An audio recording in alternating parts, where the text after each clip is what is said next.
Pranam Gayatriprana ji, Shrita ji, and Nityaprana ji. Good morning, fellow devotees and friends. A very warm welcome to all of you to Sri Ramakrishna's birthday celebration. My name is Trivedi, and I will be your host for today's proceedings. Sri Ramakrishna embodies the very core of the spiritual realizations of the prophets and sages of India. His entire life, may I say, was a continuous contemplation of God. He reached a depth of God consciousness that surpasses all time and place and has a universal appeal. Seekers of God of all religions can connect easily to his life and teachings. Sri Ramakrishna, as a silent force, influences the spiritual thought currents of our time. He's a figure of recent history, and his life and teachings have not yet been obscured by loving legends and doubtful myths. I invite you on this journey today as we explore the teachings of Sri Ramakrishna through various means. We begin today's program with Vedic chanting by Sri Sarada Nuns, Revered Gayatriprana ji, Shritaprana ji, and Nityaprana ji. May I please invite you up on stage.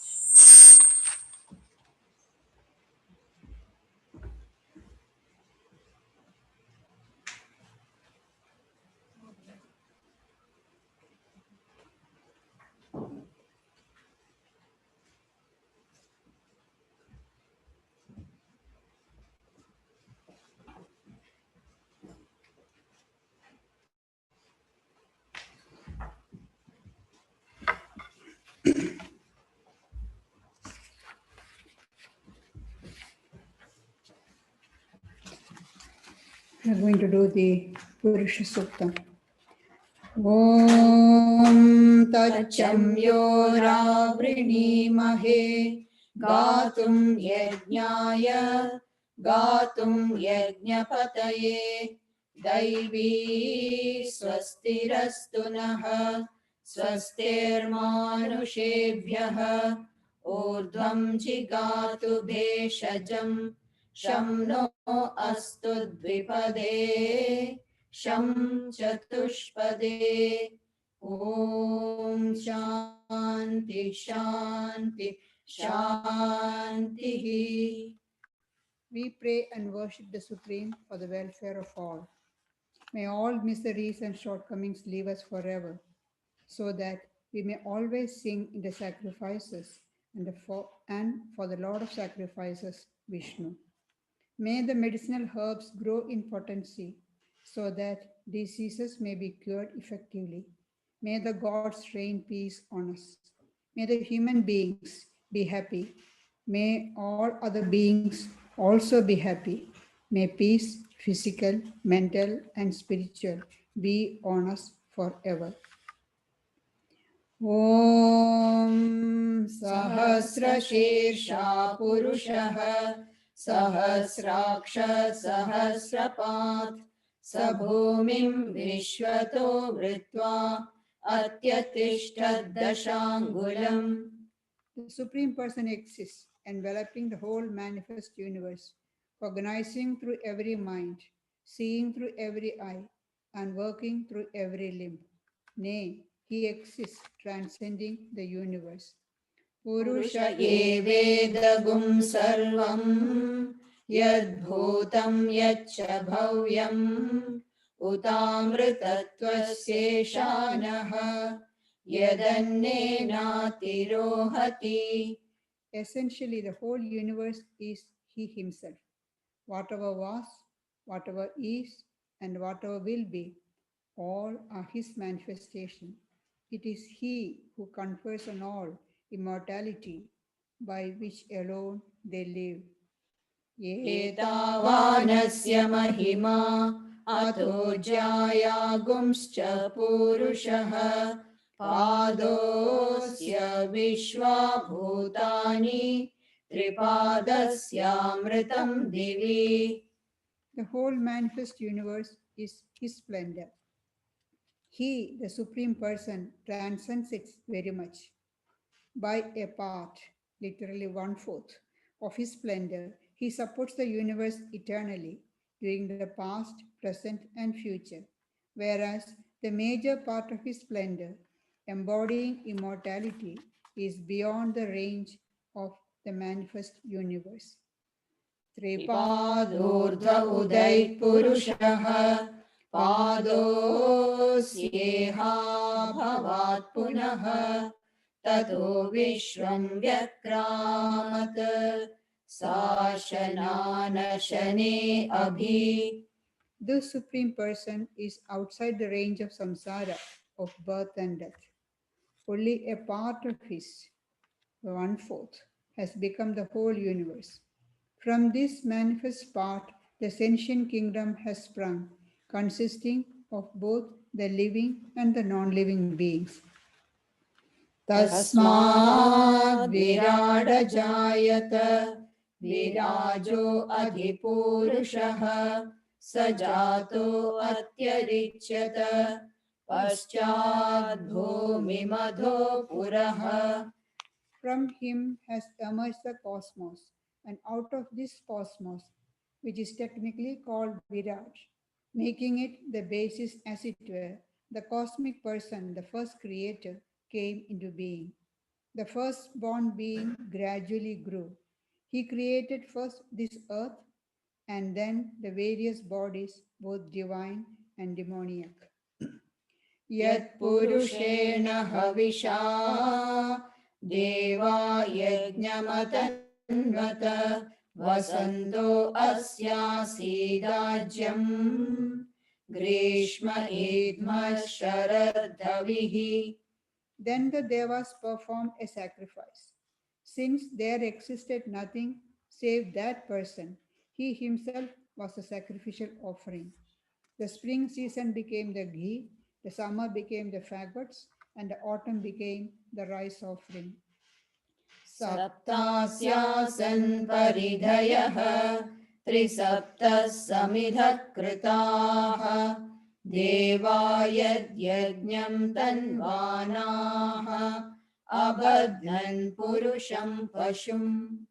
In this sacrifice, the 7 Vedic meters represented the 7 boundaries, the 21 ingredients, 12 months, 5 seasons, 3 worlds, and a sun, formed the sacrificial fagots, and the sacrificers considered the Supreme Person as the animal to be tied to the post.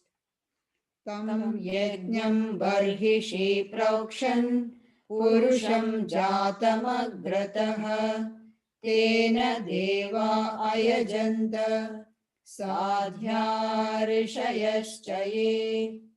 This Supreme Person, the firstborn being who became the sacrificial offering, was purified by the sprinkling of water and the uttering of mantras. Thus was performed the first sacrifice by the Devas and the Rishis. तस्माद् यज्ञात् सर्वहुतः संभृतं वृषदाज्यं पशुगुंस्तागुंश्चक्रे वायव्यान् आरण्यान् ग्राम्यांश्च ये. For this sacrifice, in which was invoked the all inclusive Supreme Person, ghee mixed with curds was procured, as also many animals, both wild and domestic, having the wind god as the presiding deity. तस्माद् यज्ञात् सर्वहुतः ऋचः सामानि जज्ञिरे छन्दागुंसि जज्ञिरे तस्मात् यजुस्तस्मादजायत. And as an offshoot of this sacrifice, in which was invoked the all-inclusive Supreme Person, came out the Rik mantras, the Yajur mantras, the Sama mantras, and the various Vedic meters like the Gayatri. तस्मादश्वा अजायन्त ये केचोभयादतः गावो हजज्ञिरे तस्मात् जाता अजावयः. From this sacrifice again have sprung the horse, having one row of teeth, and other animals having two rows of teeth, different varieties of cows, goats, and ewes. यत्पुरुषं व्यदधुः कथिधा व्यकल्पयन् मुखं किमस्य कौ बाहु कावूरुपादा उच्येते. And one cannot imagine how much thought went before the projection of human beings. Which of the limbs of the Supreme Person could represent which section of man? What would be his head, the two hands, the two thighs, and the two feet? ब्राह्मणोऽस्य मुखमासीत् बाहुराजन्यकृतः पूरो तदस्य यद्वैश्यः पद्भ्यागुं शूद्रो अजायत. At last, after long meditation, it was concluded that the Brahmana would represent the head or the power of thought and discrimination of the Supreme Person. The Kshatriya would represent the arms or the power of protection and preservation of the Supreme Person. The Vaishya would represent the thighs or the power of acquisition and distribution of the Supreme Person. And the Shudra would represent the feet or the power of support and movement of the Supreme Person. चन्द्रमा मनसो जातः चक्षुः सूर्यो अजायत मुखादिन्द्रश्चाग्निश्च प्राणाद्वायुरजायत. Then from the Supreme Person was born the various luminous beings and bodies and the different worlds. The moon from his mind, the sun from his eye, the fire and Indra from his mouth, and the wind god from his breath. नाभ्या आसीदन्तरिक्षं शेष्णोद्यौ समवर्तत पद्भ्यां भूमिर्दिशः श्रोत्रात् तथा लोकागुम् अकल्पयन्. The space emerged from his navel, the worlds of gods or heaven from his head, the earth from his feet, and the different quarters from his ears. This was the way in which the world projection was effected. वेदाहमेतं पुरुषं महान्तम् आदित्यवर्णं तमसस्तु पारे सर्वाणि रूपाणि विचित्य धीरः नामानि कृत्वाभिवदन्यदास्ते. I have known the supreme and magnanimous person who sacrificed himself for the welfare of this universe, of the sun's hue and beyond all darkness. He, the wise one, molded out of himself by his Maya the various forms and called them by different names. धाता पुरस्ताद्यमुजाजहार शक्रप्रविद्वान् प्रदिशश्च तस्रः तमेवं विद्वानमृत इह भवति नान्यः पन्था अयनाय विद्यते. The first creator, Brahma, knew the Supreme Person. He, in turn, made him known to Shakra, that's Indra, the king of gods, for the benefit of all beings.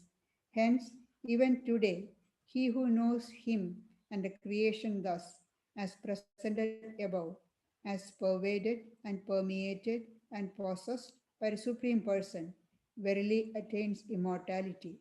There is no other way for spiritual perfection. यज्ञेन यज्ञमयजन्त देवाः तानि धर्माणि प्रथमान्यासन् ते हनाकं महिमानः सचन्ते यत्र पूर्वे साध्या सन्ति देवाः. The Devas mentally performed the first sacrifice by consecrating the cosmic body of God itself.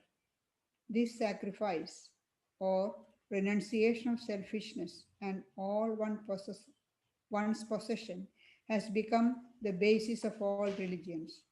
He who bases his life on sacrifice or renunciation verily reaches the highest abode of God, where all the perfected aspirants prepare. ॐ शान्ति शान्ति शान्तिः. हरिः ॐ तत्सद्. श्रीरामकृष्णार्पणमस्तु. Om, peace, peace, peace.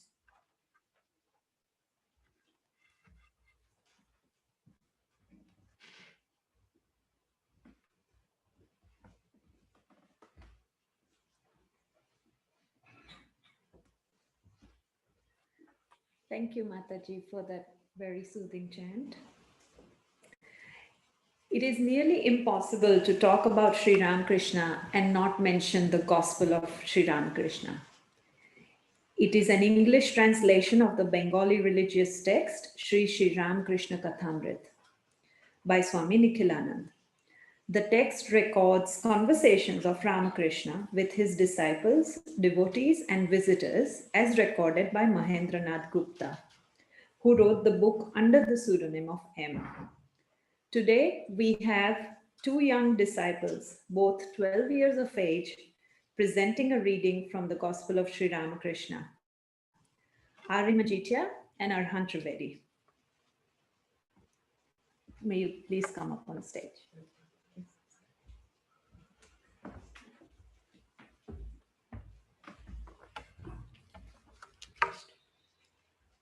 Good morning, everyone. My name is Aarin Majithia. And my name is Arhaan Trivedi. And today we're going to read an excerpt from the Gospel of Sri Ramakrishna. We are reading from Appendix B. It is a letter written by Ashwini Kumar Datta to Mahendranath Gupta, more lovingly known as M. Ashwini Kumar Datta was one of the most saintly patriots of Bengal. To make it interesting, I'll be reading all the words spoken by Sri Ramakrishna, while Aarin will be reading all the other portions. We hope you enjoy it. Gospel of Sri Ramakrishna, Appendix B, A letter. It was probably during the autumn holidays of 1881 that I met Sri Ramakrishna the first time. I arrived at Dakshineshwar in a country boat, and going up the steps of the landing gut, asked someone where the Paramahansa was. There's the Paramahansa, was the reply. A man was pointed out on the north veranda, which faces the garden. He was sitting reclining against a bolster. He wore a black bordered cloth. At the side of the bolster and the black bordered cloth, I said to myself, what kind of Paramahansa is this? Going nearer, I found him half leaning against the bolster with his hands clasped around his drawn up knees. Then I thought, evidently, he is not used to pillows as gentlemen are. So perhaps he is the Paramahansa.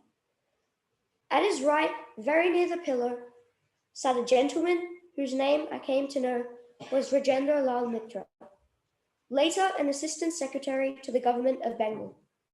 A little farther off sat some others. After a few moments, the master said to Rajendra Babu, See whether Keshav is coming. Evidently, Keshav Sen was expected that day.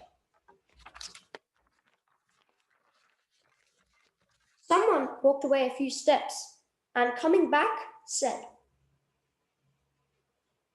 No, he isn't. After a brief interval, hearing a sound outside, he said, Please look once more. Again, someone went out and came back with the same reply. Then Sri Ramakrishna laughed and said, quoting a popular saying, The leaves rustle outside and Radha says, Oh, here comes my sweetheart. Continuing, he said, You see, Keshav always tantalizes me like this. It is his way. At dusk, Keshav came with his party. Keshav bowed low before the master, touching the ground with his forehead. The master returned his salutation in the same manner. Shortly afterwards, Sri Ramakrishna said, in a state of partial consciousness, Look, he has brought the whole Calcutta crowd. I'm supposed to deliver a lecture? I won't do anything of the sort. Do it yourself if you like. Lecturing is none of my business. Still in the ecstatic mood, he said with a divine smile, I shall eat, drink, and be merry. I shall play and sleep, but I cannot give lectures. As Keshav Babu watched him, he became overpowered with divine emotion. Every now and then he said, Ah me, ah me. I too watched the master and said to myself, can this be pretense? T had never seen anything like it before. And you know how deep my faith is.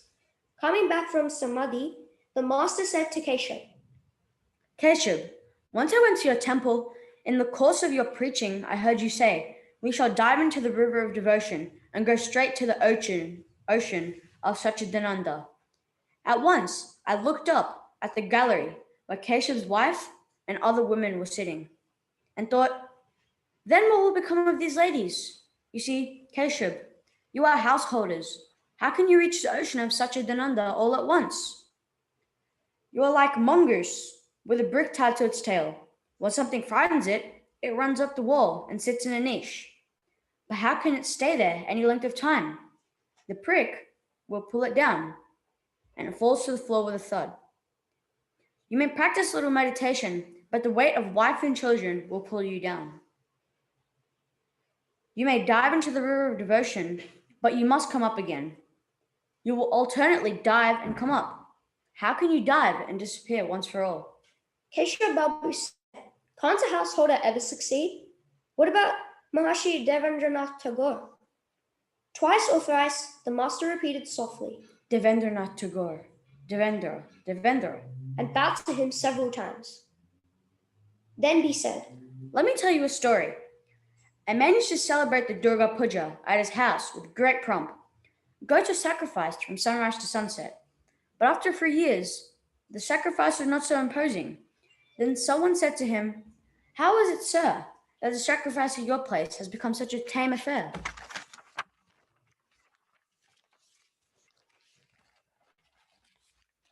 Don't you see, he said, my teeth are gone now. Devendra is now devoted to meditation and contemplation.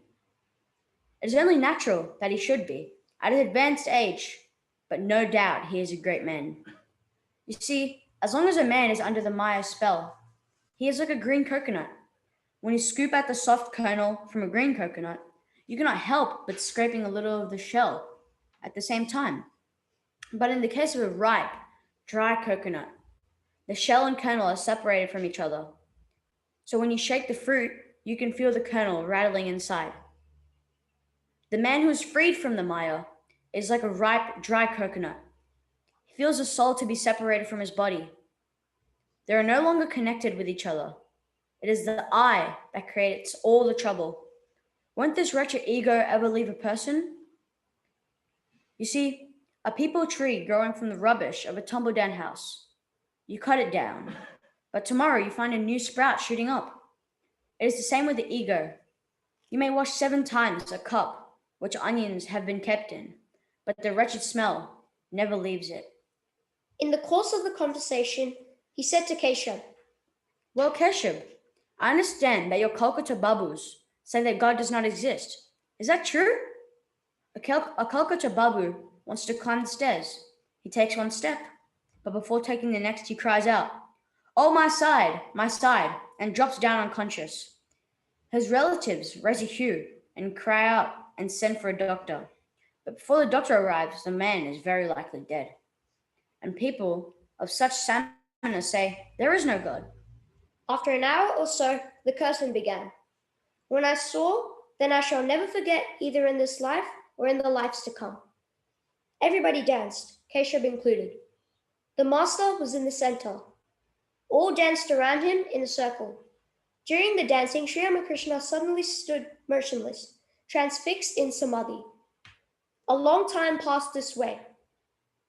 After bearing his words and seeing all this, I said to myself, Yes, a Paramhansa indeed. Another day, probably in 1883, I visited the master with a few young men from Srirampur. Looking at them, he asked, Why have they come here? "To see you." What's there to say to me? Why didn't they look at the buildings or the temples? "Sir, they haven't come to see those things. They've come to see you." Oh, they must be flints. There's fire in them. You may keep a flint under water 1,000 years, but the moment you strike it, a spark comes out. They must be of that type. But it will be useless to try to strike fire out of me. At this last remark, we all laughed. I do not recall now what other things he said to us that day, but it seems to me he told us about the renunciation of women and gold and the impossibility of getting rid of the ego. I visited him another day.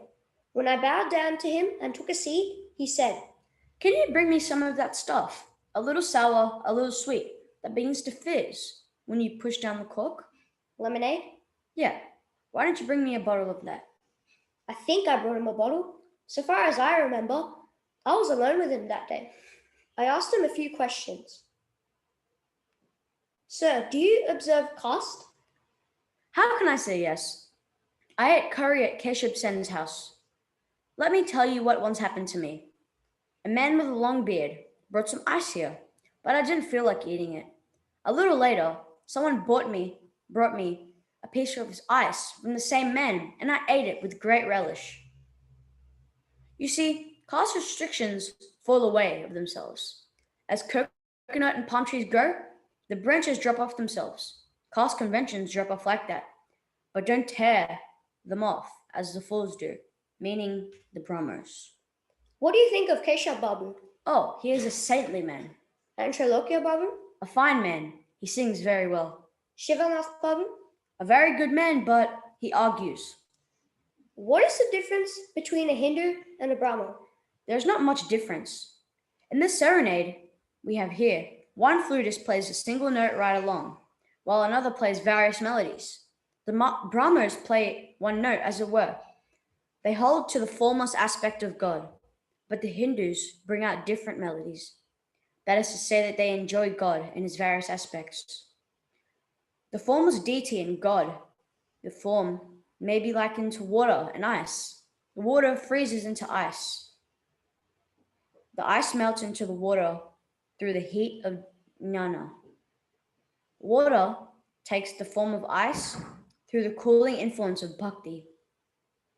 The reality is one. People give it various names.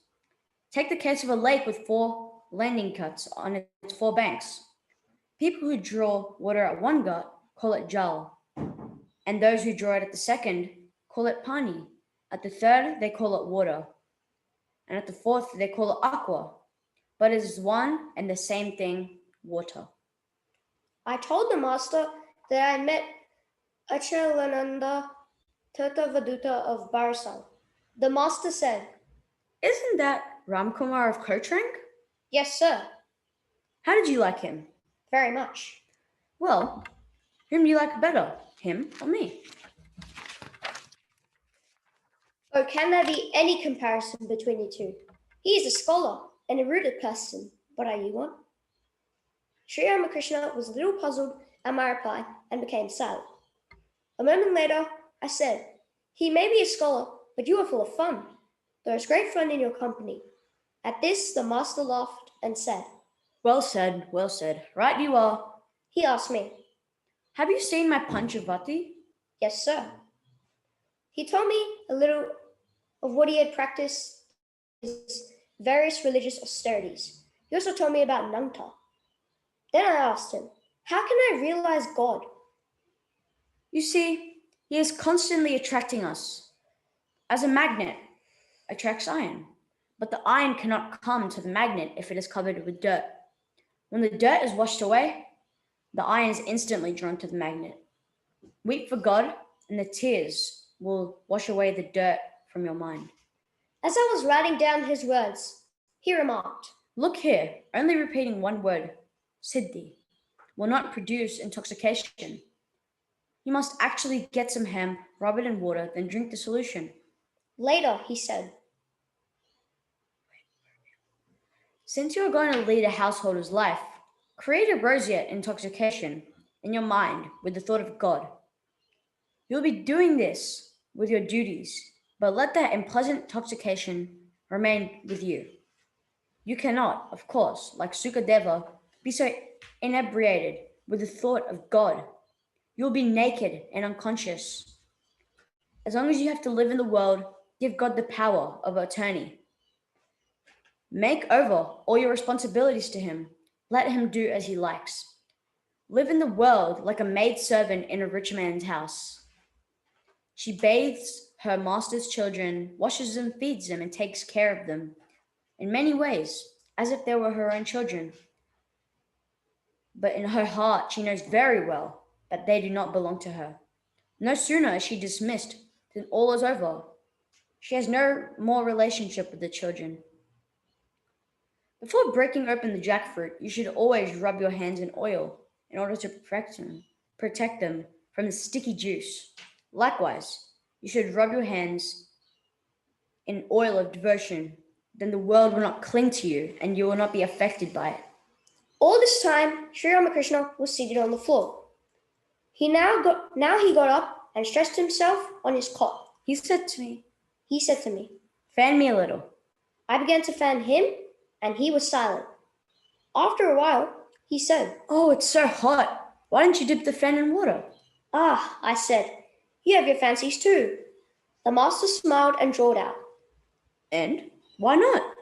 "Very well," I said, "have your full measure of them." I cannot express in words how immensely I enjoyed his company that day. The last time I visited him, you have mentioned it in the third part of your book. I had with me the headmaster of our school, who had just then graduated. You met him the other day.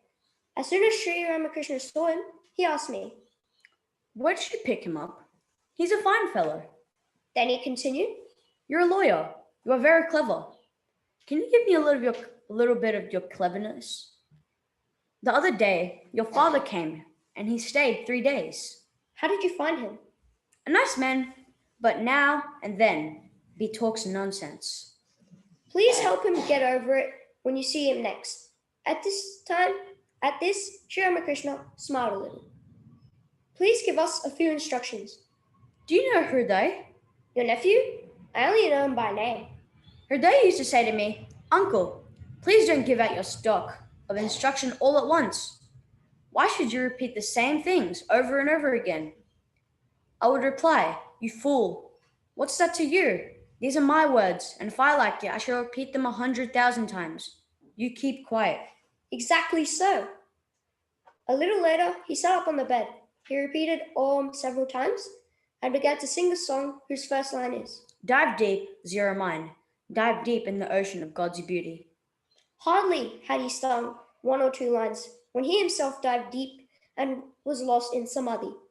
When the samadhi was over, he began to pace the room with both hands pulled up the cloth he was wearing till it reached his waist. One end of it was trailing on the floor and the other was hanging loose. Nudging my companion, I whispered, "See how nicely he wears his cloth." A moment later, he threw away the cloth with the words, "Oh, what a nuisance. Off with it." He began to pace up and down the room naked. From the northern end of the room, he brought an umbrella and a stick and asked us, "Are these yours?" Scarcely I had replied no when he said, "I knew it. I can judge a man by his stick and umbrella.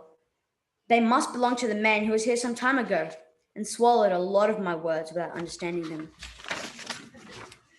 A few minutes later, he sat down, still naked, on the northern end of his cot, facing the west, and asked me, "Well, do you consider me ungentlemanly?" Of course not. You're a perfect gentleman. Why do you ask me that? You see, Shivanath and the others don't think I'm a gentleman. When they come, I have to wrap a cloth around something. Do you know Girish Ghosh? Which Girish Ghosh? The one who was in the theatre? Yes. I've never seen him, but I know him by reputation. A good man. They say he drinks. Let him. How long will he continue that? Do you know Narendra? No, sir. I wish very much that you could meet him. He has passed a BA examination and is unmarried. Very well, sir. I shall meet him. Today, there will be kirtan at Ram Datta's house. You may meet him there. Please go this evening. All right.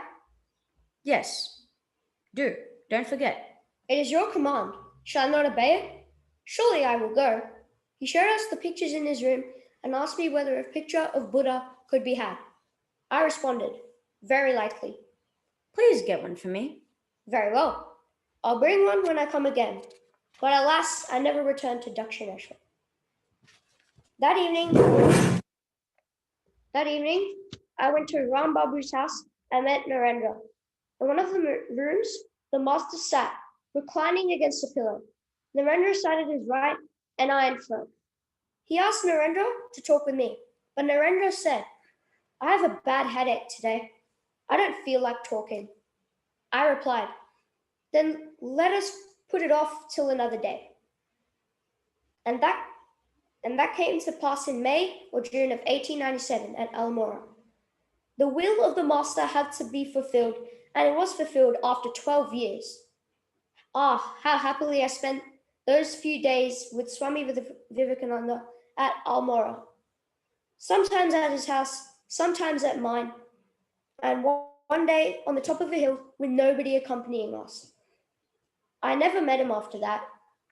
It was as if to fulfill the master's wish that we saw each other at Almora. I saw the master not more than 4 or 5 times, but in that short time, we became so intimate that I felt as if we had been classmates.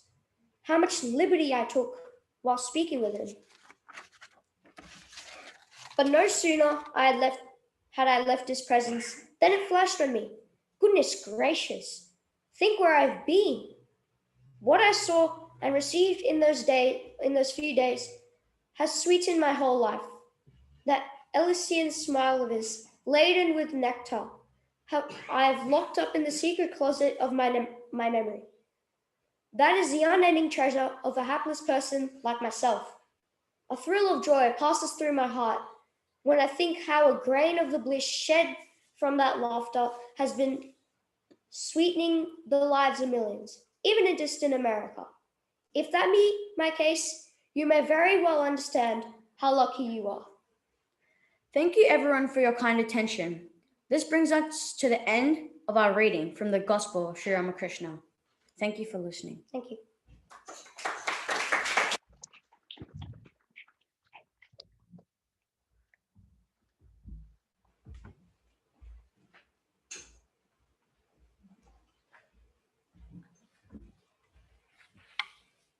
Thank you, Aarin and Arhaan, for that wonderful reading.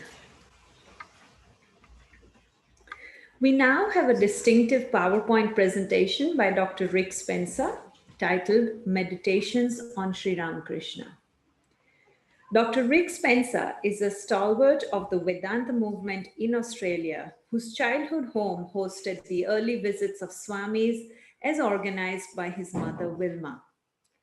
One of Sydney's leading dentists, Rick has joyfully taken up the dental care of the Matajis and Swamis. May I please invite Dr. Spencer to please share his presentation with us.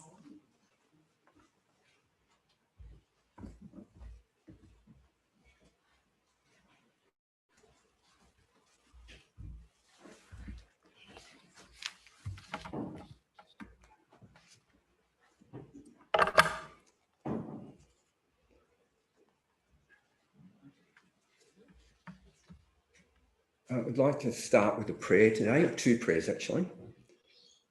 Jananim Saradam Devim Ramakrishna Jagadgurum Pada Padme Tayosritam Pranamami Muhu Muhu. And the second prayer, I think, was composed by my teacher. He repeated it quite often after Brahmapanam and after other lectures. He was one of Holy Mother's direct disciples. O Mother Divine, we take refuge at thy lotus feet. Please bless us with pure love pure knowledge, and pure devotion. May we always remember thee in our daily prayers and meditations. May the divine presence be a source of joy to us. May my love for thee be true and undivided. My trust in thee be absolute and wholehearted. On peace, peace, peace. So the talk today, we'll go to the first slide, Robert.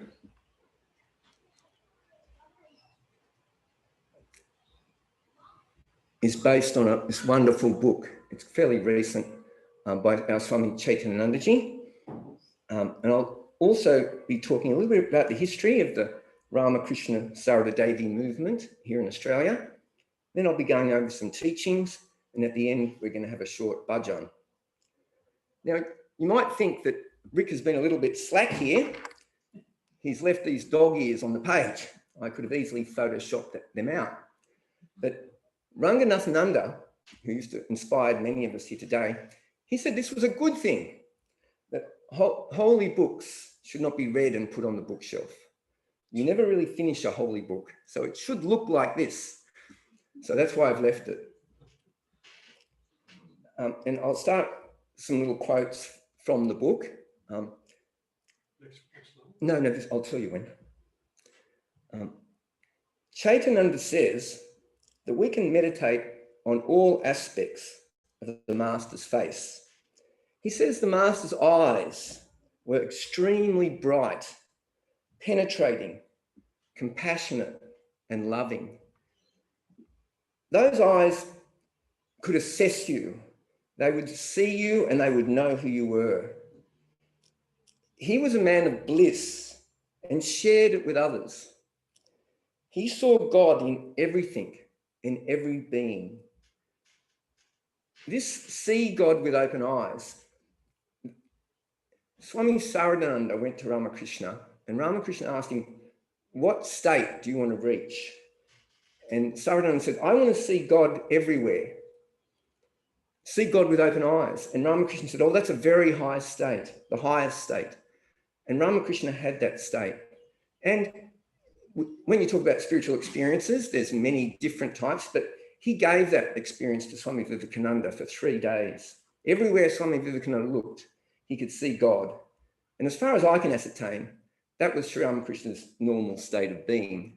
But he did much sadhana too. Now, another theme in today's talk is that we are all mass-produced, but Ramakrishna was though he was handmade. He had an infinite number of blessed qualities. My belief is that we are all given gifts. And if you go to a good school and you've got good parents, they will try to bring those gifts out of the child. But Ramakrishna has an infinite number of these, and we'll be discussing these today. Next slide, thanks, Robert. So this is the contents of the book, and it's all about meditation and different types of meditation. So for me, it was a very interesting book. And again, meditation on Sri Ramakrishna. I just heard quite recently that meditation is called Raja Yoga, the king of the yogas. And the other 3 yogas, Karma Yoga, Jnana Yoga, and Bhakti Yoga, are really not possible without Raja Yoga. It is the king of the yogas. My teacher, when I was quite young, he told me that meditation is the method of spiritual life. And it took me a while to understand that, but it is the Raja Yoga. That next slide, thanks, Robert.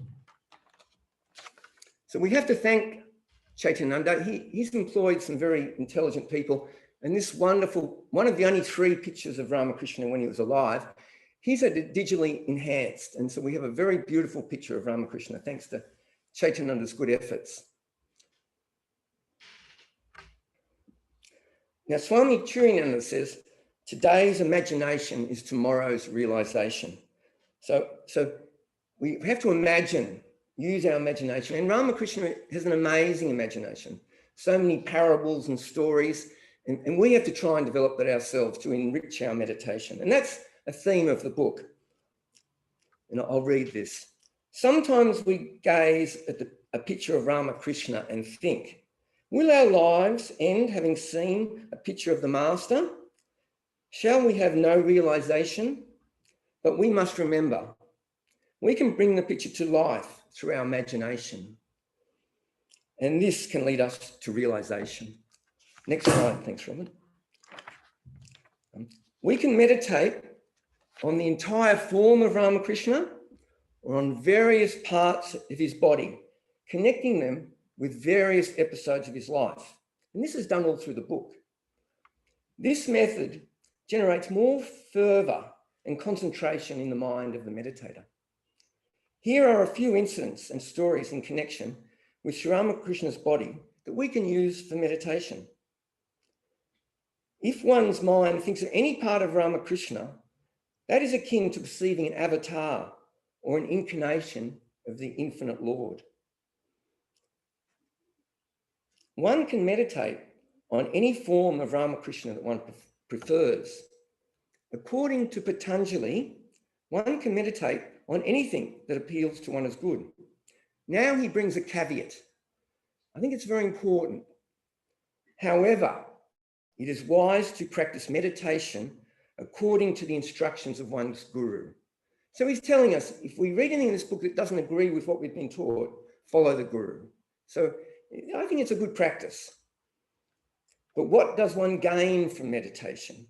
Ramakrishna answered, as children inherit the wealth of their parents, so those who meditate on me will inherit my treasures.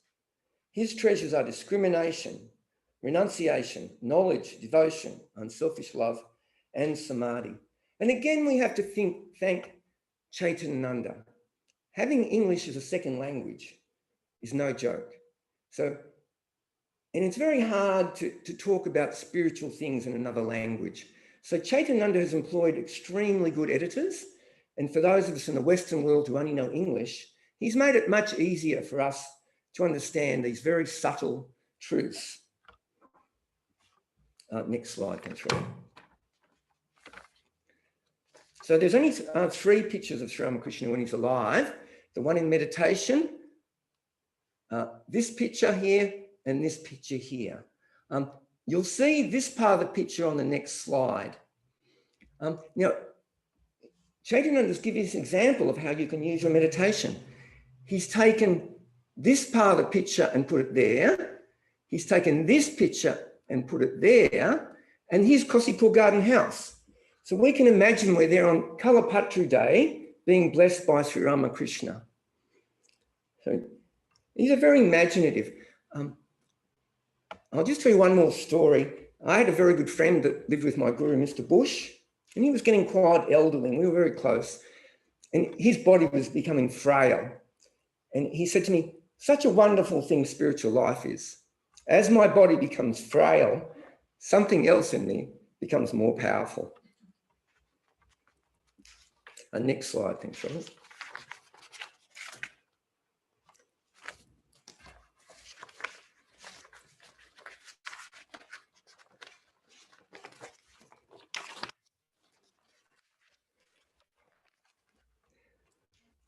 So I'm going to talk a little bit now. A devotee says to Swami Shivananda, it's so hard to control the mind. Sometimes when I'm telling my beads, my mind wanders here and there, indulging in ideas I've never thought of. And the mind is compared to a mad monkey or a wild elephant. Shivanandaji says, this rascal mind causes all the trouble. Now, at the moment in the Western world, and I don't know about the East, but there's almost an epidemic of depression in young people. They've got no practice in controlling their minds. And they watch so much media and it just takes their minds and they sometimes take to drugs or they go to psychologists. And I'm really pleased to see that this movement of meditation in young people is increasing, because I'm sure it will help them with this terrible, really, especially in the Western world, they have so much money and so much technology. Why should they be depressed? But they are, and it's very sad. So Shivananda says, you must control the mind, this mind, or it will take you here and there. And that's what's happening to the young people. Their minds are being taken here and there. Now, Laurie Santos, this was in a recent article I read, is a cognitive scientist and professor of psychology at the very prestigious Yale University. She recommends just a few minutes of meditation each morning. Just the act of paying attention in meditation creates a positive mindset, which makes us more present and happier. And this is all types of meditation, not necessarily spiritual meditation, but it's just a more introspective view of the world in the morning. And we're lucky because we meditate on Ramakrishna.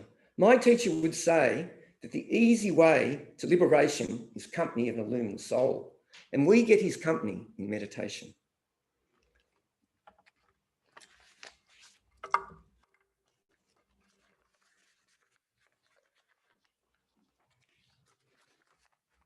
So this is that picture that was dragged off the other picture.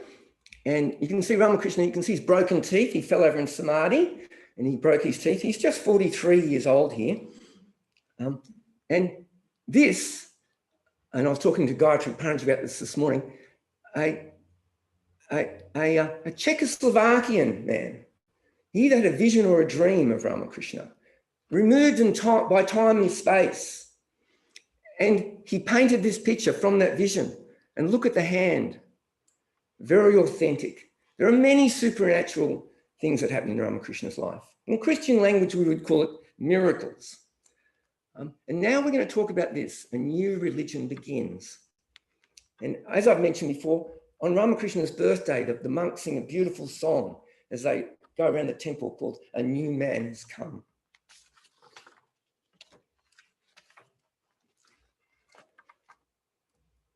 Now, once I did a religion course at Sydney University. It was a one-day continuing education course, and they were talking about all the different kinds of religion. And I asked them, well, what do you think about Swami Vivekananda? And they thought he was wonderful. They thought he reorganized the whole of Hinduism into the 4 yogas, and they called it Neo-Vedanta, New Vedanta. And our Swami Sri Dharanandaji here in Sydney calls Vedanta a non-denominational denomination. So here we are a denomination, but we're non-denominational. We will accept everyone. You can be a Christian and come to us and stay a Christian. You can be a Muslim and stay a Muslim. Many religions aren't like this. If I wanted to become a Christian, I would have to swear on the Bible that Jesus is the only savior. I could never become a Jew, actually I could become a Jew, I'd have to marry a Jewish girl. But if I was a Jewish girl, I could never become a Jew. If I was a Zoroastrian, forget about it. And that's the one thing I do like about the Ramakrishna and Sarada Vedanta movement. Everyone is welcome. And in the book, in this book that we're talking about, in the appendix, I'm going to read a little bit from the appendix. And this is where it talks about a new religion has come. The term new religion signifies the spirit of the age. It does not mean all religions should come under the one banner. What it refers to is a spiritual awakening. Swami Vivekananda said that the religions of the world have become lifeless mockeries. And Ramakrishna has come to have for this spiritual awakening in the hearts of humanity, so that all can realize their spiritual unity. We're all connected now with the internet. Why can't we be connected in a spiritual way? Next slide, Robert.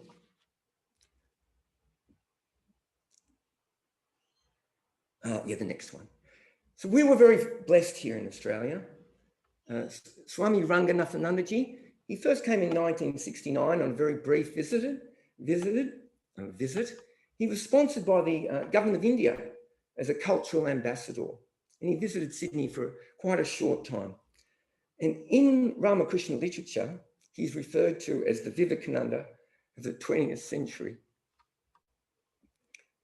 This picture was in Holland, and he not only did he start our movement here, but he started movements in many places around the world, just as Vivekananda did. Well, next slide, Robert. So here's our dear Mataji, and we're all looking forward to her memorial service. And I'm just going to talk a little bit of history now. And I learned this, I don't think it was recorded. Tandra Pranaji talked about it at a parlour talk. And in the early days of the Sarada Mat, they were going through some terrible legal problem. And they asked help from the Ramakrishna mission. And so the Ramakrishna mission sent a Swami to help them. I suppose it was the early 50s. And they sent Ranganathanandaji to help the Sarada Mat. And these nuns are saying, they've sent us such a young Swami. Why have they done this? But he helped them and they won the court case.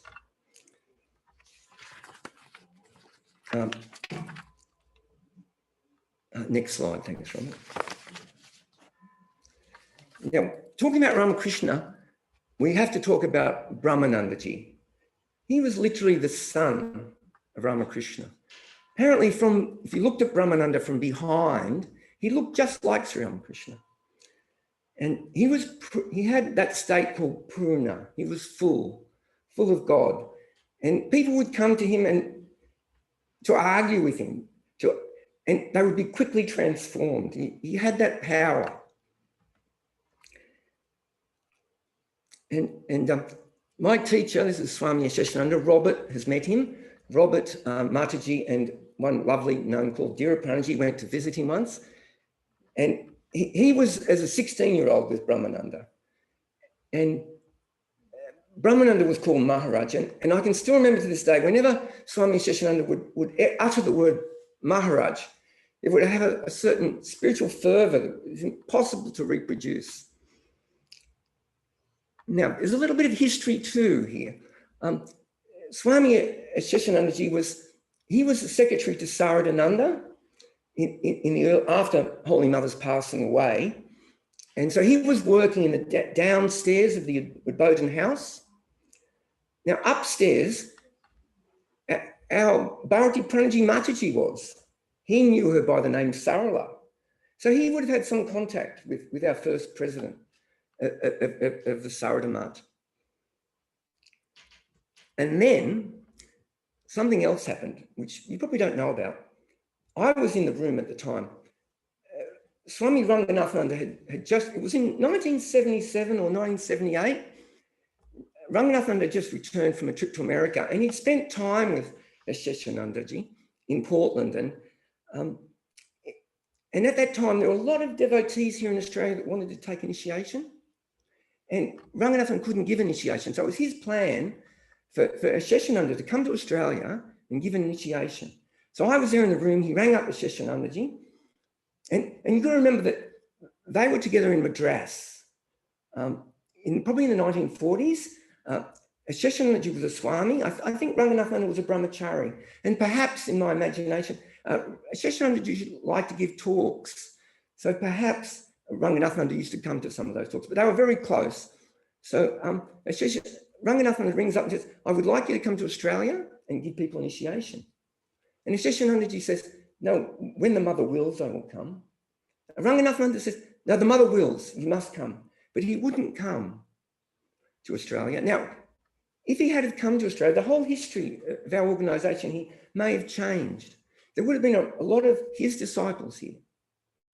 And maybe there was no even thought of a Sarada Mat in those days. So obviously Mother had other plans. That wasn't Mother's will for him to come here. Next slide, thanks, Robert. Yes, I'm going to tell a little story about Brahmananda now. Rakal, he was a young man. He was only 20 at the time. And we can read it. One early afternoon, Rakal arrived from Calcutta and found the master alone, resting on his bed. Ramakrishna asked Rakal to sit on the bed and massage his feet. At first, Rakal was reluctant. So he comes from quite a well-to-do family. I'm just reading between the lines here. But Brahmananda came from a very well-to-do family. Possibly it was a servant's job to massage feet. So he was reluctant, but the master insisted, you must massage my feet. And says, look, there is a tangible result from serving a holy man. So then he has to massage the master's feet, reluctantly. Soon after he began massaging the master's feet, Brahmananda saw the Divine Mother in the form of a girl, aged 7 or 8. Can you imagine his amazement? A vision he has. And this little girl was circulating the master's bed a few times and then entered into his body. So the young Rakal would have been in utter amazement. And the master says to him with a smile, did you see the result of serving a holy man? In Australian language, we would laugh and say, I told you so. And just another example from the book now. You can meditate on Ramakrishna's hands.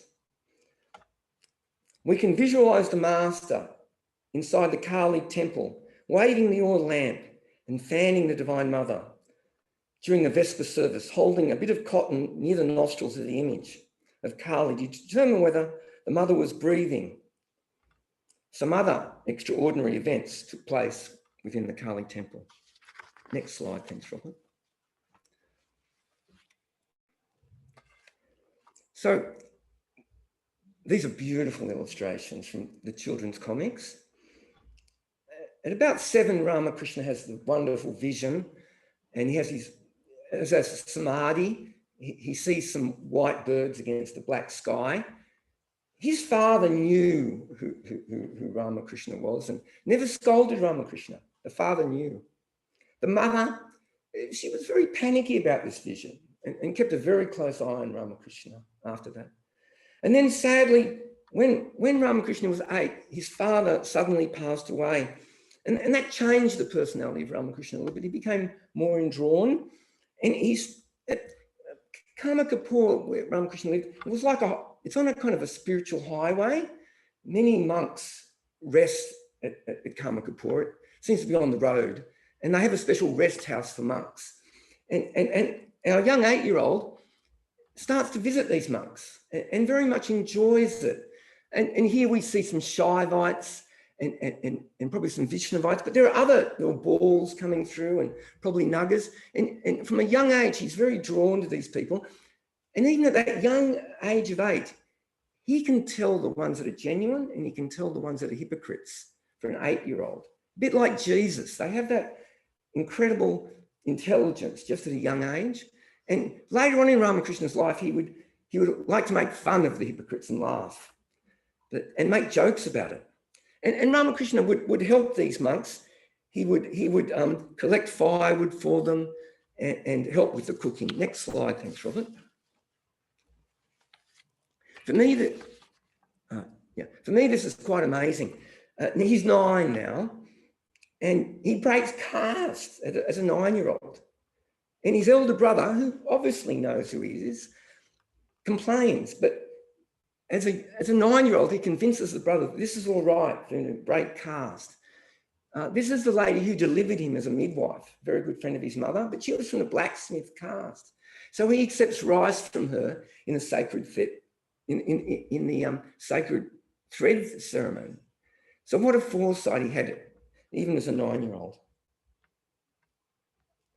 I just see I'm going for time. I'm running out of time already. Here, let's go back. We talked about infinite, next slide, thanks, Ryan. We talked about infinite number of blessed qualities. He was incredibly artistic as well. This artist was painting this, and Ramakrishna said, that's not right, the eyes aren't right. And Ramakrishna, as a young boy, he came in and changed the eyes, and suddenly the eyes glowed. Next slide, thanks, Ryan. He was a leader of the boys. He created games, and he was a lot of fun. As the young boys said recently, he was a lot of fun. I'll tell you one story from one of our senior devotees here in Sydney. They say when you heard Vivekananda sing, he made everyone else sound flat. But when Ramakrishna sang, he made Vivekananda sound flat.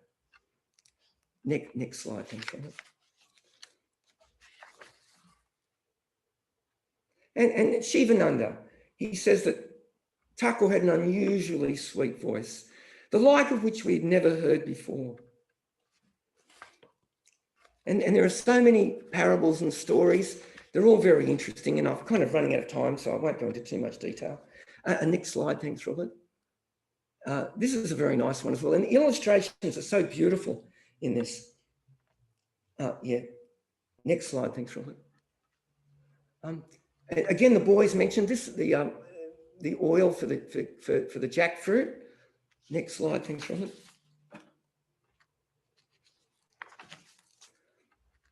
Yeah, this is beautiful. It's talking about the harmony of religions, and everyone calls water by a different name. And really, again, it's very inclusive, not exclusive. Really exclusive, anything exclusive is a sign of the ego. We're better than you. If you're inclusive, we're all equal. We're oneness of reality. And that's the real truth of Vedanta.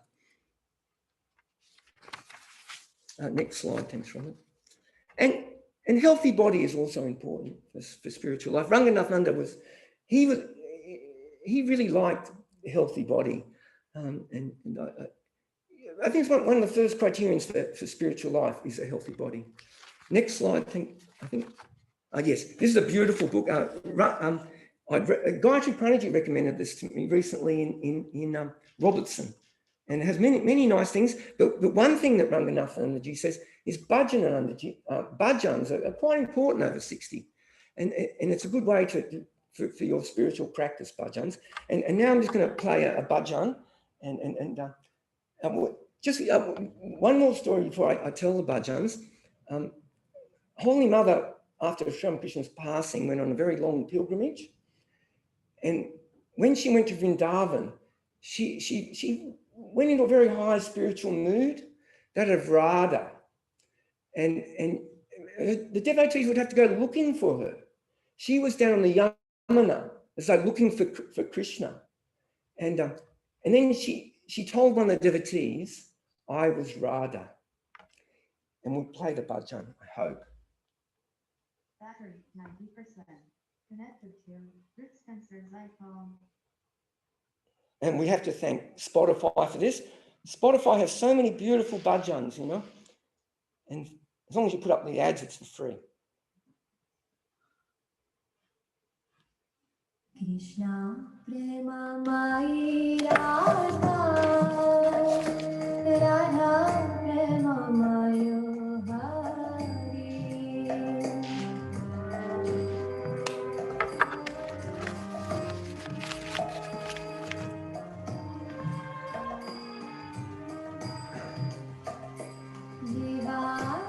Divani Dhani Radha Krishna Vati Mama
जीवानि नित्यं राधा कृष्ण गति मामा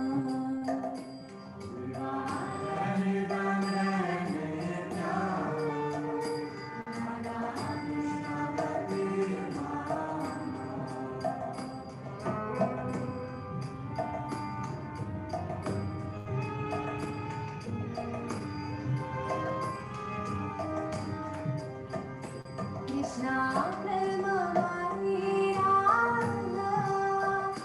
Radha prema Mayuri Divani dhanani vyam Radha Krishna gati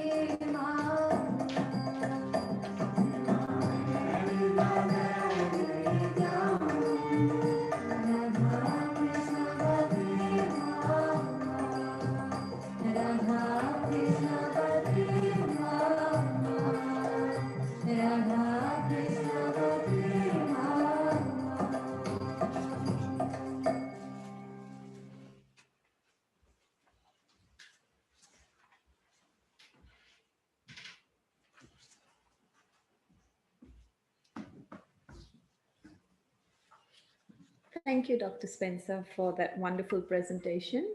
We enjoyed all the stories you shared with us today. And I'm sure the bhajan transformed some of us to a completely different world. Thank you. We now present to you Veena Recital by Amutha Ramesh. Amutha is an experienced Vainika, a senior purveyor of this art, bringing to life the beauty of divine ancient compositions, and as a teacher, passing down this knowledge and skill to future generations of Veena players through her performances and her Shruti Music Academy.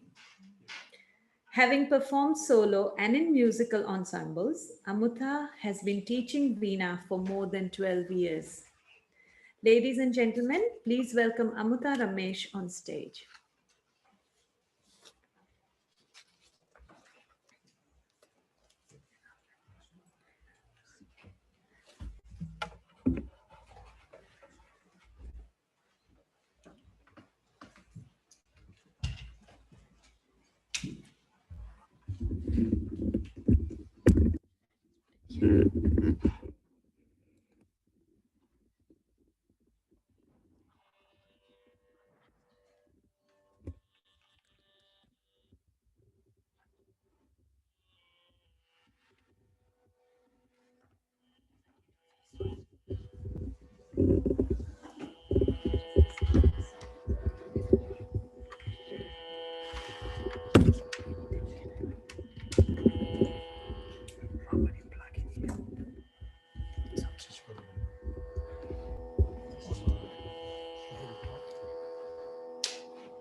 Amutha will be playing 3 songs for us today.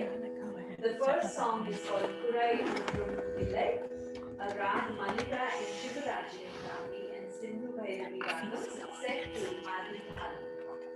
The second song she will be performing for us is called Geeta Thano in Ragam Dhanashri, set to Adi Thalam. And the third song that she will be performing for us today is called Ananta Rupini in Madhyamavati Ragam, set to Adi Thalam.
Thank you, Amutha, for that wonderful performance. We all really enjoyed it. Thank you.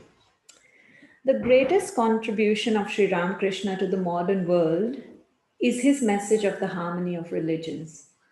Sri Ramakrishna faithfully practiced the spiritual disciplines of different religions and came to the realization that all of them lead to the same goal. Thus, he declared, as many faiths, so many paths. The paths vary, but the goal remains the same. Harmony of religions is not uniformity, it is unity in diversity. It is not a fusion of religions, but a fellowship of religions based on their common goal, communion with God. This harmony is to be realized by deepening our individual God consciousness. In the present day world, threatened by nuclear war and torn by religious intolerance, Sri Ramakrishna's message of harmony gives us hope and shows the way. May I please invite Pravrajika Gayatriprana ji on stage to share with us her views on relevance of Sri Ramakrishna in modern times.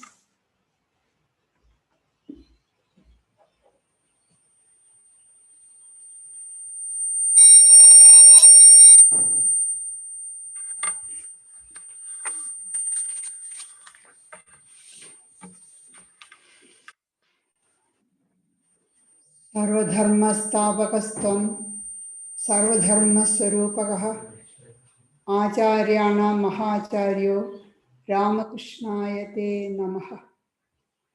My salutations to Sri Ramakrishna, who is established in all the religions, who is the embodiment of all religions, and who is the greatest teacher among all the spiritual teachers. Sri Ramakrishna was born in 1836, almost 185 years ago, in Kamarpukur,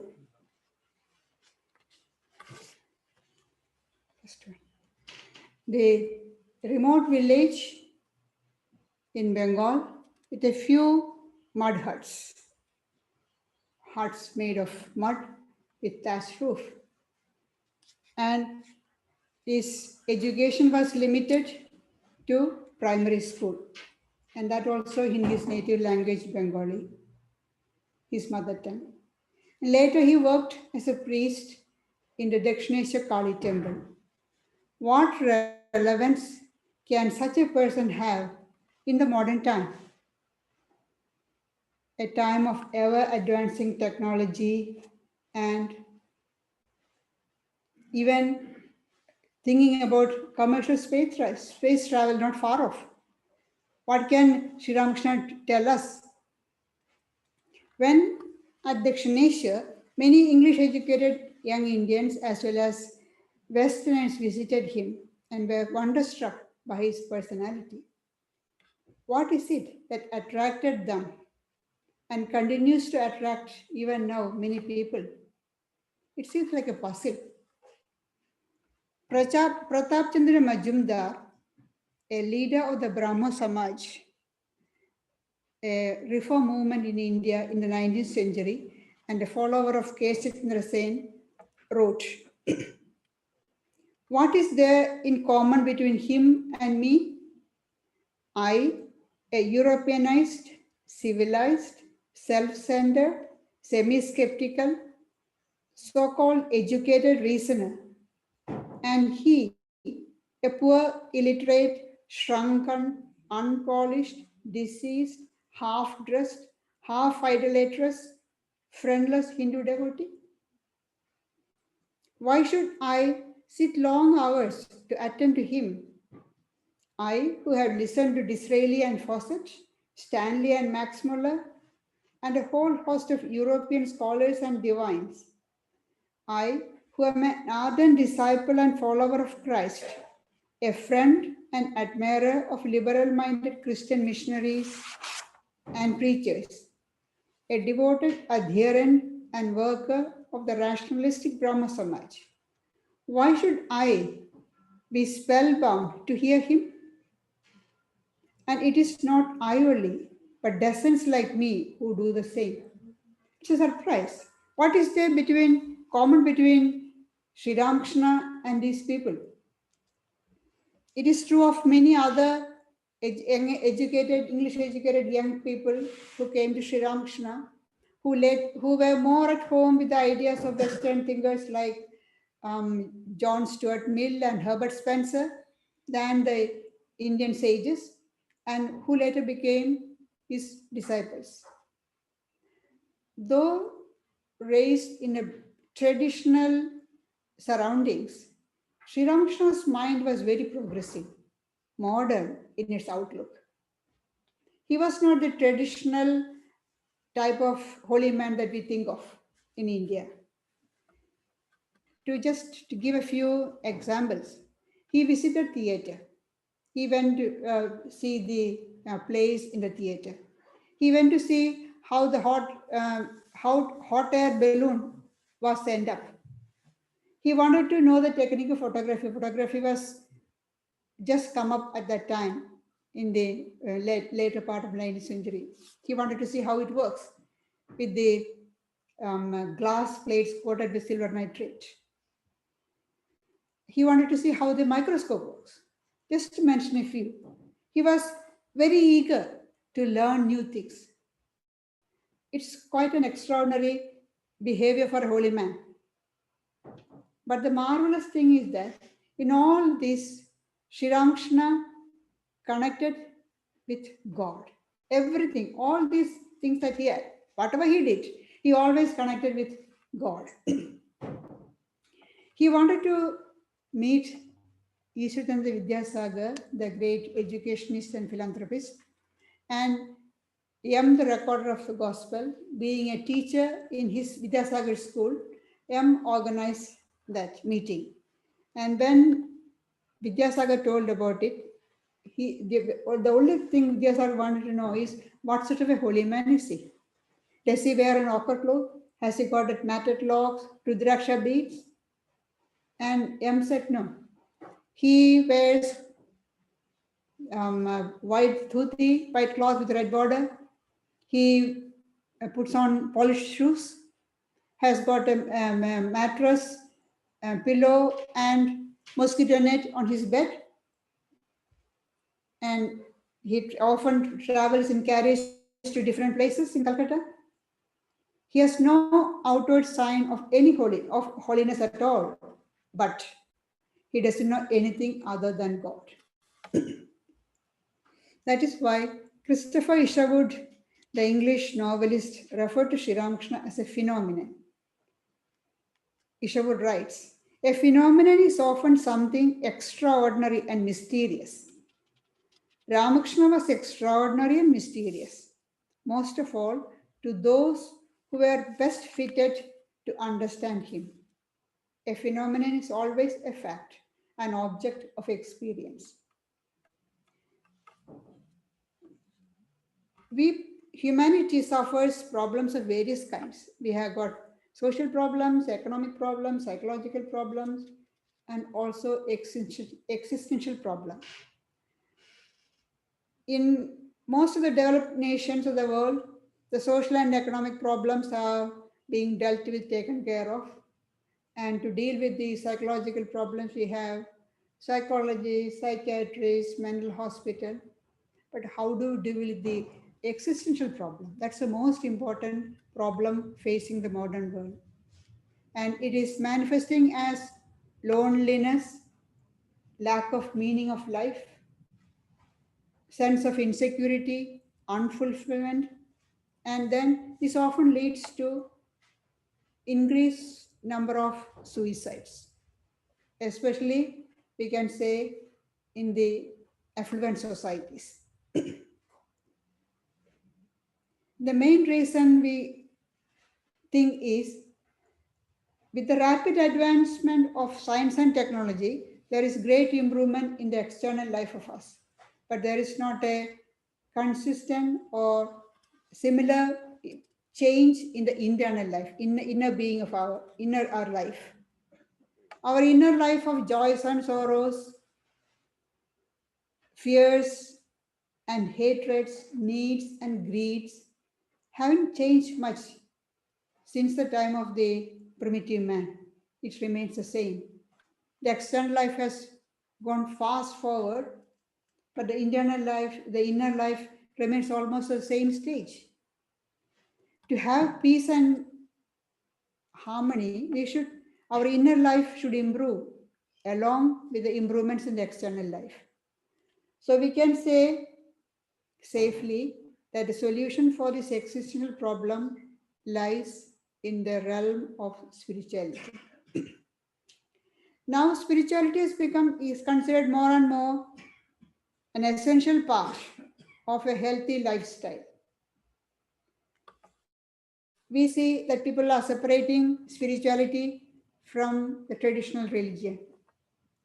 More and more people are classifying themselves as spiritual but not religious, what they call SBNR. And yoga and meditation is no longer an alternate lifestyle, but it's mainstream. We see that yoga and meditation is delivered in the schools, office, workplaces, everywhere. In this context, how does Sri Ramakrishna connect to modern people? One of the characteristics of modern age is the spirit of scientific inquiry. Nothing should be accepted without proof. Nothing should not be accepted as true unless there is definite proof. And proof is either your direct experience or the experience of a reliable person. 1,000 people may say something is correct on the social media you see, but you cannot accept it as true unless you have direct experience that it is true, or you reason it out and find that it is true. Then only we have to accept. Does it stand the test of reasoning and direct proof? If the answer is yes, of course you can accept, otherwise not. This spirit of scientific inquiry we see in the life of Sri Ramakrishna. Of course, he did not conduct a scientific experiment in a laboratory made of brick and mortar, or use the tools that they use in the ordinary laboratories. Of course, the tools and instruments, equipments of experiments change from science to science. The tools that the equipments were used for the experiments of in or physics or chemistry is not the same as the tools that we use in biology or astronomy. It's different. And here in the science of spirituality, the equipment and tools are our own body and mind. And as I said earlier, Sri Ramakrishna was working as a priest in the temple of Mother Kali in Dakshineshwar. The part of the ritualistic worship is one item where we invoke the presence of the deity in the image or the idol. Now, Sri Ramakrishna is worshipping, invoking the presence of Divine Mother, Kali, but he wanted to experience the presence. Is it Mother really present in that image? If there's a reality of known as God, I must see it face to face. That was his idea. He was not going to believe simply because other people said or the scriptures say. Sri Ramakrishna wanted to experience God face to face, directly. So sitting in front of the image of Mother, he prayed and pleaded, Mother, is it true that you exist? Or is it all an imagination of poets or misguided people? Again he prayed, Mother, you have revealed yourself to Ram Prasad. Ram Prasad is one of the poet saints of Bengal. You have revealed yourself to Ram Prasad. Why don't you reveal yourself to me? In science, we know that when one scientist discovered or proved something to be true, that can be discovered and proved by any other scientist following the same methods, same procedure. It's the same in the field of spirituality also. When Sri Ramakrishna said, he's talking to Divine Mother Kali, you have revealed yourself to Ram Prasad. Why don't you reveal yourself to me? He's saying, I'm using the same method. So I should be able to see Mother. If Ram Prasad was able to see Mother, since I'm following the same method, I also should be able to see Divine Mother. So he's actually telling us that anybody can have the vision of God if you follow the same method or similar methods. And this approach to religion fascinated the critical minds of the educated young people who flock to Sri Ramakrishna. And it is this direct experience of God that enabled him to answer the question put by Narendra on his first visit. Sir, have you seen God? And he was able to say, yes, I have seen, and I see him more clearly than I see you. And you also can see. And Swamiji says, if somebody says, I have seen God, but you can't see, don't trust the person. Because if I can, you have seen, I also will be able to see if I follow the same methods, follow the same procedure. And later, Swami Vivekananda says that religion is not doctrine or dogmas, but direct realization, aparoksha anubhuti. That is religion. And Sri Ramakrishna actually wanted to see whether this image of Mother Kali is living, conscious entity, Chinmay, or just a marble statue. So he wanted to see whether Mother is breathing. We heard Rick saying that. He wanted to test whether Divine Mother is breathing. He held a piece of a cotton wool in front of the nose. And he actually found the cotton wool moving. And just as we breathe, the cotton wool will move. Same thing happened. So through his experiment, he actually showed, yes, Mother is a living entity. She is Chinmay, a living conscious entity. And the method Sri Ramakrishna used for God realization was the same method used earlier by saints like Ram Prasad. And that is intense love and longing for God. What sort of love?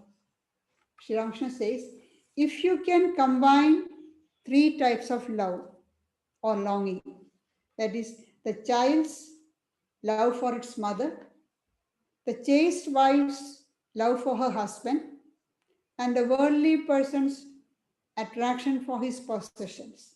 If you can combine these three and turn to God, then you will realize God.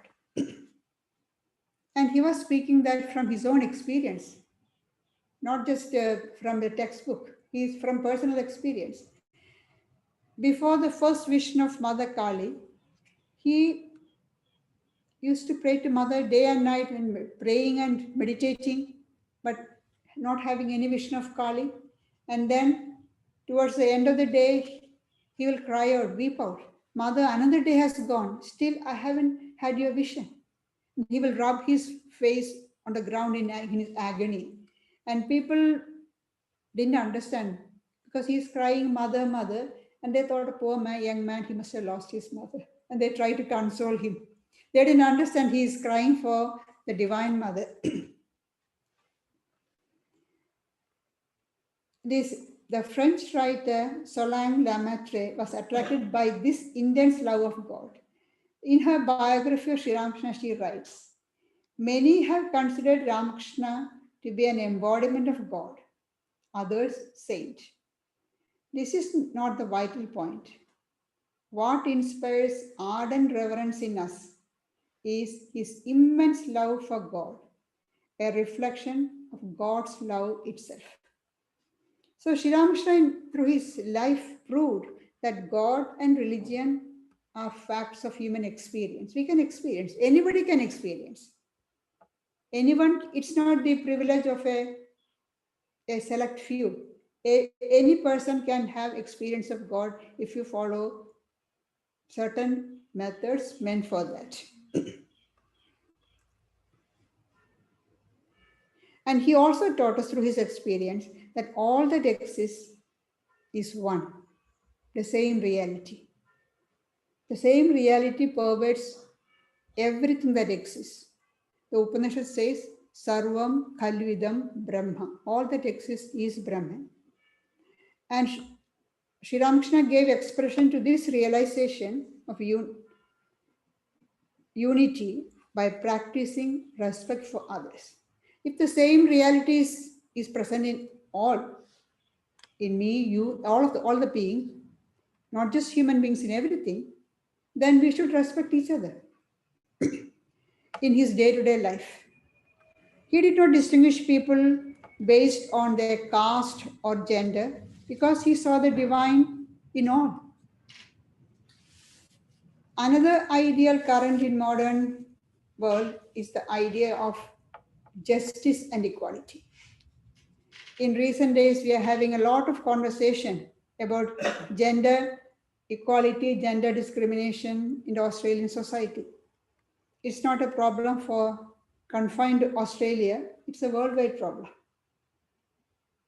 And is it a coincidence that the March for Justice, organized by women in the cities and towns across Australia, happened on 15th of March, the birthday of Sri Ramakrishna?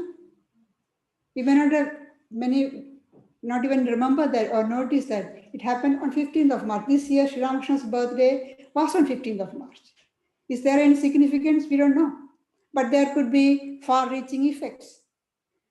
Sri Ramakrishna showed great respect for women, for he saw in them the presence of the Divine Mother. His first spiritual teacher was Bhairavi Brahmani, a lady. And his first disciple was a woman, Sri Sarada Devi.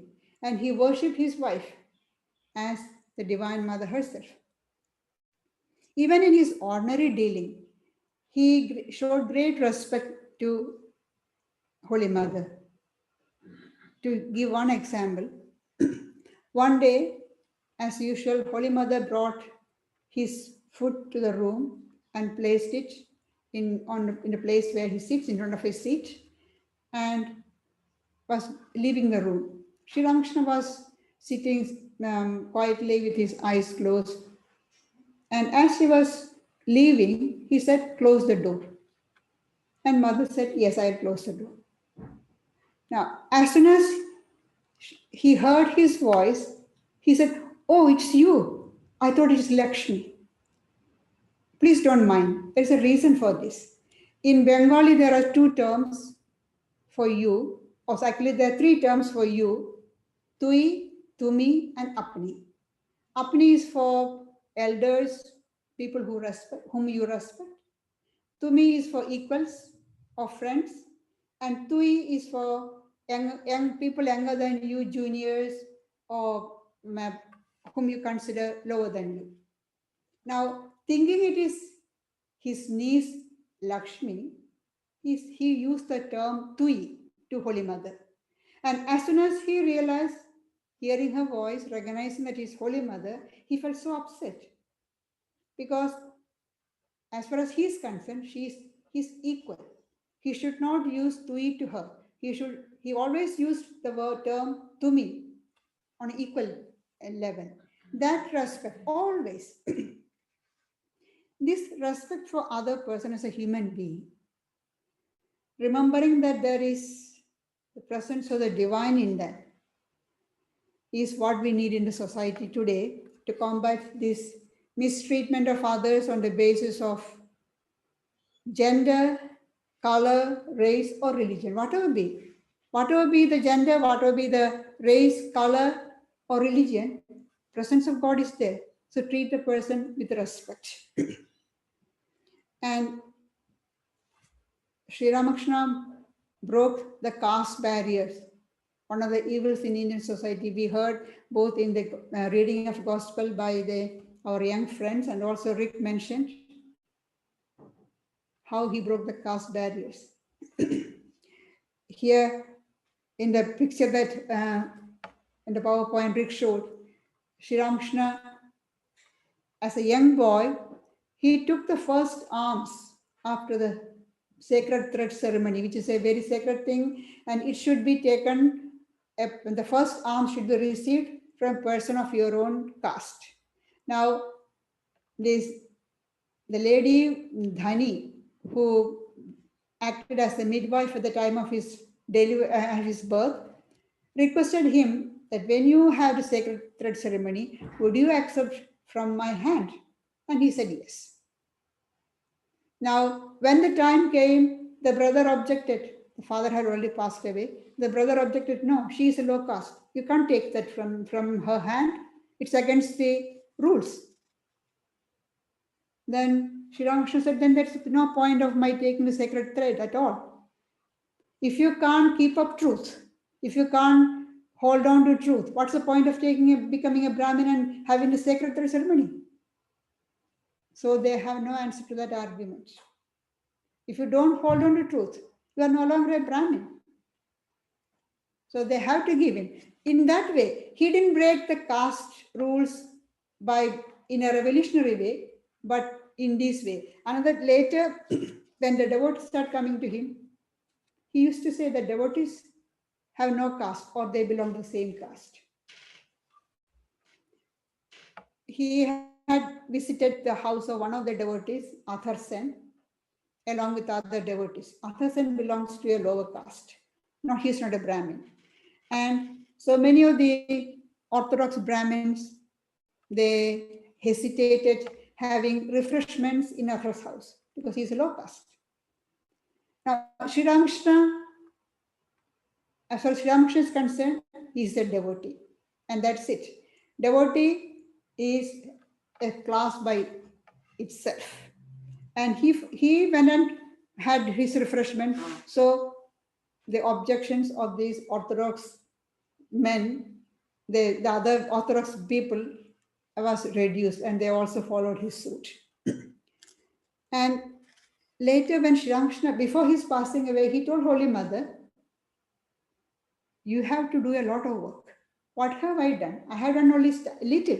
You have to do much more. And Holy Mother continued on this line. When the foreigners came, Miss MacLeod, Mrs. Bull, and Margaret Noble, who later Sister Nivedita, visited her, Holy Mother. She shared the prasad, the fruit, from the same plate. which is unimaginable at that time. For a Brahmin lady to share the food touched by a foreigner, don't even come near the foreigner and then share the food. And she says, had them on the same, and there is a photograph of Nivedita and Holy Mother seated on the same bed, facing each other. For her, they were all my children. Sri Ramakrishna is very relevant in modern times because his approach is positive, not negative. He came to fulfill, he came to bring about harmony, not discord. And he repeatedly said that it is foolish to quarrel in the name of religion because we are all traveling towards the same ultimate truth along different paths. As far as Sri Ramakrishna was concerned, he repeatedly said, as many faith, so many path. Jato mat, tato path. And we again heard Rick showed the picture of people taking water from the same pond, going down different paths. Christians call it water, Muslims call it jal, pani, and Hindus call it jal. Somebody else may call it aqua, but it is the same water. Whatever name you call, it's the same water. It doesn't make any difference. And if you start fighting about over the name, saying it is water, not pani, it's not pani, it's not jal, it's foolish. Fighting in the name of religion is just like that, foolish, because the same God we are calling by different names. And he never criticized any religious practices, however pure or degraded they may be. For he recognized that those practices are suitable for some people or necessary for some people. And he used to say, every house has got a back door. These pure, maybe degraded practices, maybe the back door, but that is suitable for some people. They are fit for only that practices. You should not deny them that. And Sri Krishna says in the Gita, the people who know about the wisdom should not unsettle the mind of people without wisdom. Should take them from where they are and lead them slowly forward. So later Swami Vivekananda said about Sri Ramakrishna, those lips never cursed anyone, never even criticized anyone. Those eyes were beyond the possibility of seeing evil. That mind had lost the power of thinking evil. He saw nothing but good. We usually say, oh, we want freedom to practice our way of religion, but we are not ready to give freedom to others to practice in their way. Sri Ramakrishna is asking us to give freedom to others, to respect their choices, realizing that people's aptitudes and temperament differ. So, just as all religions are true, every person should have the freedom to follow his or her path towards that goal. All that Sri Ramakrishna is asking of us is be sincere and earnest in our quest for truth. Then we will reach there. Whatever path you are following, if you are sincere and earnest, we will reach that ultimate goal. To conclude with the words of Swami Vivekananda, to proclaim and make clear the fundamental unity underlying all religions was the mission of my master. Other teachers have taught special religions which bear their names. But this great teacher of the 19th century made no claim for himself. He left every religion undisturbed because he had realized that in reality they are all part and parcel of one eternal religion. Thank you.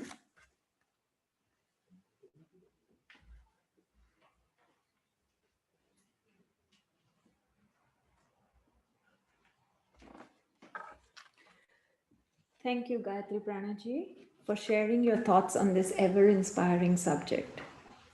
Through his God-intoxicated life, Sri Ramakrishna proved that God realization is not the monopoly of any particular age, country, or people. The Paramahansa of the 19th century, India not found any cult, nor did he show new path to salvation. His message was his God consciousness. At a time when the very foundation of religion and faith in God was crumbling under the blows of materialism and skepticism, Sri Ramakrishna, through his burning spiritual realizations, demonstrated beyond doubt the reality of God and the validity of the time-honored teachings of all the prophets and saviors of the past, and thus restored religion on a secure foundation. May his life and teachings ever inspire us. Thank you everyone for coming today and exploring Sri Ramakrishna's teachings with us. I would also like to thank the performers for today. Amutha, thank you for that lovely recital. Mataji for sharing her wisdom with us. The two young boys for sharing the reading with us, and also Rick for his very inspirational show through PowerPoint presentation. Before we end the day today, Robert would like to talk to us about upcoming events, a few announcements. And I would also like to say that before we leave, please take some pre-packed lunch boxes here that we have today for everyone as prasadam. Thank you, everyone. Robert?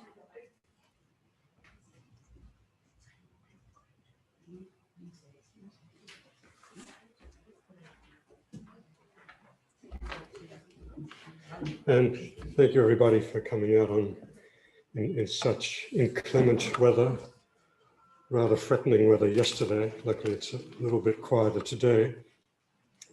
This week we have the yoga class on Thursday morning from 10 to 11:15 a.m.